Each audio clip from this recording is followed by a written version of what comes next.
Miss America is Miss New York. That was 23-year-old Mallory Hagan, who was crowned Miss America Saturday night. Now she's joining me via Skype from New York City. How you doing, girl? I'm doing all right. How are you doing? I'm doing well, but looking at that moment right there, it seems like you are doing better at life than me today. Oh, that's not true. Take me through your mind. What is happening in that very moment right before they announce your name? Man, it's unreal still. I was just standing there and I was trying to be calm and understand that either way, Miss America was going to have a great representative. Allie Rogers from South Carolina is a doll. She was a great fun to be around all week long, and she would have been a wonderful Miss America as well. So I was just trying to find some peace in that moment. And I was also just so overwhelmed and humbled and grateful for the opportunity that are going to come along with Miss America this year. Now, there was a moment in the competition where they asked you some sticky questions, including the latest shootings.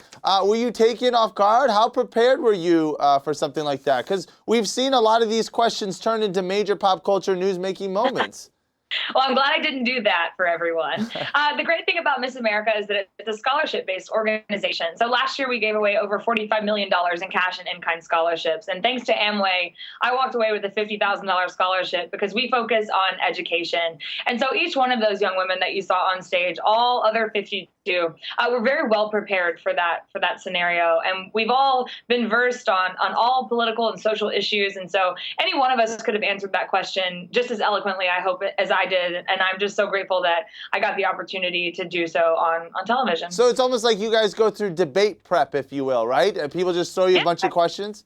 Yeah, kind of. You know, I kind of sought out a lot of my friends in New York City, you know, work for different realms, be it media or finance or any position where they are well versed on what's going on in the world. And I have weekly sit down sessions or roundtables, as I would call them, because I really wanted to be as up to date and as versed on everyone's opinions as I could be. So there's a lot that goes into our preparation for the Miss America, but also just because we're focused on education, we maintain that in our daily lives. Okay, I just have a couple seconds here. Your crown, where are you going to be rocking it first? Where are you going to take it? To the club? Do you take it to the grocery store? How do you show off the crown? I don't think I'll be frequenting either one of those places. My first official appearance is I stopped by the USO offices in Las Vegas as I headed out. And then when I got here this morning, I've been on a multitude of media channels. And my first stop this morning was Good Morning America. So that's the first, national place that I wore it.